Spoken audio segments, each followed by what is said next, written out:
وہ मुक़द्दस पत्थर जो आज हजारों बरसों की तारीख पेश करती है। एक ऐसा जन्नती याकूत जिसे मशहूर बुत शिकन हज़रत इब्राहीम और काबे के पहले मतवल्ली हज़रत इस्माइल अलैहिस्सलाम ने अपने मुबारक हाथों से नस्ब किया। तमाम तबर्रुकात में सबसे ज़्यादा मुतबर्रिक चीज़ जिसको बेशुमार इमामों, शहीदों और करोड़ों बंदगान खुदा ने छुआ और चूमा है।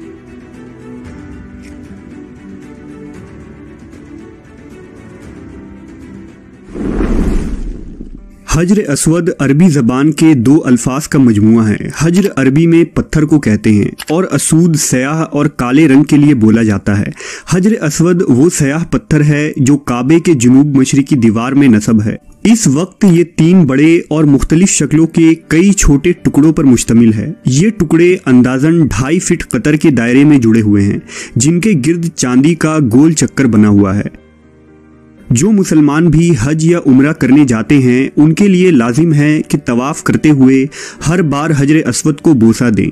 अगर हुजूम ज्यादा हो तो हाथ के इशारे से भी बोसा दिया जा सकता है। रिवायतों के मुताबिक हजर अस्वद को हजरत जिब्राईल अलैहिस्सलाम जन्नत से इस ज़मीन पर लाए थे, इसलिए इसे जन्नत का जौहर भी कहते हैं। जिस वक्त ये जन्नत से उतरा था तो चांदी से ज़्यादा सफ़ेद था, मोती के मसल चमकता था और उसके नूर से हरम शरीफ रोशन हो जाया करता था। लेकिन अरब के मुशरिकीन ने अपने मैले कुचैले हाथ लगाकर, ज़बान से चाट कर और दांतों से काट कर इसे सयाह कर दिया और इसमें मौजूद चमक ख़त्म हो गई। हजर अस्वद की ये खुसूसियत है कि न ये पानी में डूबता है और ना ही आग में जलता है। अगर हजर अस्वद की तारीख के मुतालिक बात की जाए तो रिवायतों से मालूम होता है कि हजर अस्वद हजरत आदम अलैहिस्सलाम के साथ ज़मीन पर उतारा गया था। तौरेत के मुताबिक हजरत आदम ने अपने फर्जिंद हाबिल के लिए एक कुर्बानगाह बनाया था। इस एतबार से मुमकिन है कि औलाद आदम ने उस वक्त काबा में हजर अस्वद नस्ब कर दिया था। ताहम तूफ़ान नूह के वक्त से हजर अस्वद को अबू अल कबीस पहाड़ पर महफूज कर दिया गया, जो काबा शरीफ से कुछ फासले पर मौजूद है। और तूफ़ान नूह के बाद जब इब्राहीम अलैहिस्सलाम ने काबा की दोबारा तामीर की तो इस मुक़द्दस पत्थर को काबे में नस्ब किया था। वाक़या यूं है कि हज़रत इब्राहीम अपने बेटे हज़रत इस्माइल के साथ काबा शरीफ की तामीर कर रहे थे, तो हज़रत इस्माइल अबू अल कबीस पहाड़ पर पत्थर तलाश करने लगे जिसे काबा में नस्ब किया जाए। लिहाजा उस वक्त हज़रत जिब्राईल इंसानी शक्ल में नमूदार हुए और हजर अस्वद को इस्माइल अलैहिस्सलाम के हवाले किया, जिसे वो अपने साथ जन्नत से लाए थे। और इस तरह हज़रत इस्माइल ने इस मुक़द्दस पत्थर को काबा के बाहरी दीवार में नस्ब कर दिया। इस्माइल अलैहिस्सलाम के बाद एक लंबे अरसे तक कबीला बनी जुरहुम काबा के मतवल्ली रहे, लेकिन जब बनु बकर जो औलाद इस्माइल में से थे बनी जुरहुम को मक्के से निकाल दिया तो जुरहुम के सरदार अम्र बिन हारिस ने हजर अस्वद, काबा पर चढ़ाए गए तलाई, हथियार और तमाम चीज़ें चाहे जमजम में छुपा दिया और मिट्टी वगैरह डालकर जमजम को ज़मीन के बराबर कर दिया ताकि हजर अस्वद और ये कीमती चीज़ें बनी इस्माइल के हाथ न लग जाए। बाद में कबीला कुरैश के सरदारों ने हजर अस्वद को दोबारा जमजम से निकाला और उसे काबा में नस्ब किया। 606 ईस्वी में जब हज़रत मोहम्मद सल्लल्लाहु अलैहि वसल्लम की उम्र 35 साल थी तो सैलाब की वजह से काबा की इमारत को सख्त नुकसान पहुंचा। लिहाजा कुरैश ने काबा की दीवारों को दोबारा तामीर की। लेकिन जब हजर अस्वद रखने का मसला आया तो कबीलों में झगड़ा हो गया। हर कबीले की ये ख्वाहिश थी कि ये सआदत उसे नसीब हो। इस पर मोहम्मद सल्लल्लाहु अलैहि वसल्लम ने इस झगड़े को तय करने के लिए ये तरीक़ा इख्तियार किया कि हजर अस्वद को एक चादर में रखा और तमाम कबीलों के सरदारान से कहा कि वो चादर के कोने पकड़कर उठाएं। चुनांचा सब ने मिलकर चादर को उठाया और जब चादर उस मकाम पर पहुंची जहां उसको रखा जाना था तो आप सल्लल्लाहु अलैहि वसल्लम ने खुद अपने मुबारक हाथों से इसको दीवार काबा में नस्ब कर दिया। 6ठी सदी ईस्वी के आगाज में इस्लाम की आमद हुई और काबा के मुतवल्ली अब मुसलमान हो गए। खुलफा राशिदीन के ज़माने तक हिजाज मुक़द्दस में अमन व अमान रहा और काबा शरीफ इस्लामी दुनिया का मरकज़ रहा। लेकिन बनु उमैया की हुकूमत आते ही इस्लामी तारीख के सयाह बाब का आगाज हुआ। اور 64 ہجری میں بیت اللہ کو ایک زبردست نقصان پہنچا۔ دراصل حضرت عبداللہ بن زبیر رضی اللہ تعالیٰ عنہ نے یزید بن معاویہ کی بیعت سے انکار کر دیا اور مکہ میں اپنی خلافت قائم کر دی، لہٰذا یزید نے شامی فوج کو مکہ بھیجا تاکہ عبداللہ بن زبیر کو شکست دے کر انہیں اپنا مطیع بنائے۔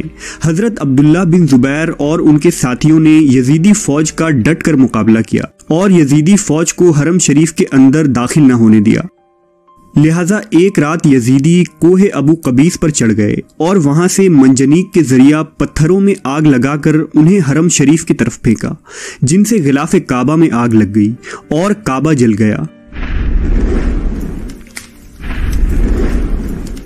یہ واقعہ ربیع الاول 64 ہجری کا ہے۔ اس حملے کی وجہ سے حجر اسود کو بھی نقصان پہنچا اور وہ سیاہ پڑ گیا۔ بہرحال جنگ کے خاتمے کے بعد حضرت عبداللہ بن زبیر رضی اللہ تعالیٰ عنہ نے کعبہ کی دوبارہ تعمیر کرائی اور حجر اسود کو دیوار کعبہ میں نصب کر کے اس کے چاروں طرف چاندی کا حلقہ چڑھا دیا۔ حجر اسود کو دوسرا بڑا نقصان تب ہوا جب بنو عباس کے عہد میں قرامطہ فرقے کا ظہور ہوا۔ یہ ایک ملحد فرقہ تھا جس کا سردار ابو طاہر سلیمان نامی شخص تھا۔ اس نے ایک لشکر جرار کے ساتھ مکہ پر چڑھائی کر دی اور 317 ہجری کو اس کی فوج حرم میں داخل ہوئی۔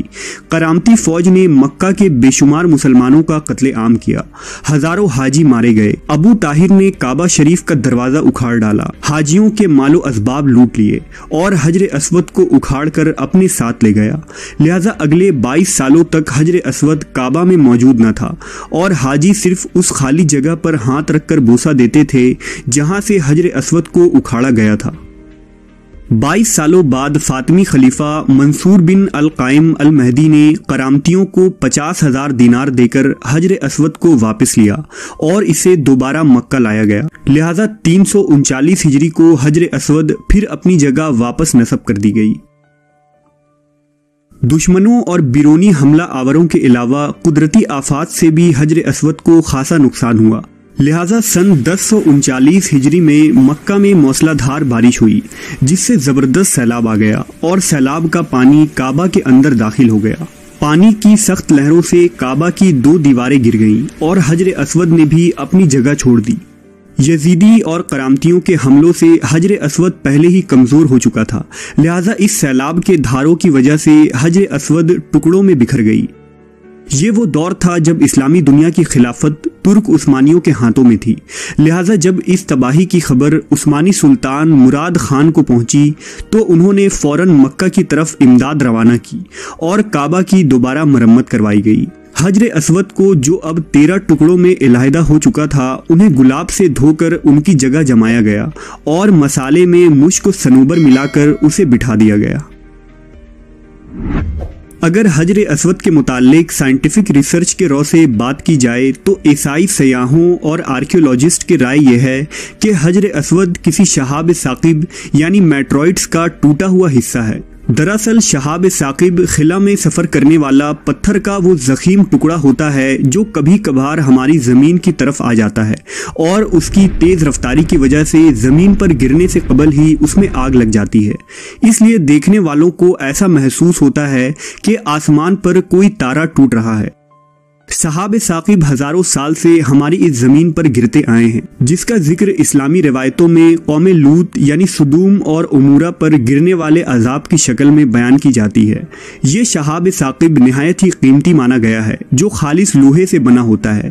اسی طرح کے گرنے والے ایک شہاب ثاقب کے ٹکڑوں سے قدیم مصر کے فرعون توتن خامن نے اپنا ایک خنجر بنایا تھا۔ اسی طرح قدیم یونانی بھی ایک شہاب ثاقب کے ٹکڑے کی پوجا کیا کرتے تھے۔ غالباً اسی وجہ سے ماہرین نے یہ خیال کیا کہ حجر اسود بھی شہاب ثاقب کا کوئی ٹکڑا ہوگا جو قدیم دور میں اس زمین پر گرا تھا اور لوگوں نے اسے کعبہ شریف میں نصب کر دیا، لیکن یہ نظریہ ایک شرعی غلطی ہے کیونکہ احادیث سے یہ واضح ہے کہ حجر اسود کو خود جبرائیل امین اس زمین پر لائے تھے جو کہ ایک جنتی پتھر ہے، نہ کہ کسی شہاب ثاقب کے گرے ہوئے معمولی پتھر کا کوئی ٹکڑا۔ बहरहाल अहदीस के मुताबिक कुर्ब क़यामत में हजर अस्वद को उठा लिया जाएगा। लिहाजा अब्दुल्लाह बिन अम्र रज़ी अल्लाह ताला अन्हु से रिवायत है कि रसूल अल्लाह सल्लल्लाहु अलैहि वसल्लम ने फरमाया, अल्लाह कुरान को लोगों के सीनों से उठा लेंगे और हजर अस्वद को भी क़यामत से कबल उठा लेंगे। जब तक हजर अस्वद तुम में रहेगा तुम भलाई पर गामजन रहोगे। इस पत्थर को जिब्राइल ने खुद रखा था और वही उसे उठाएंगे।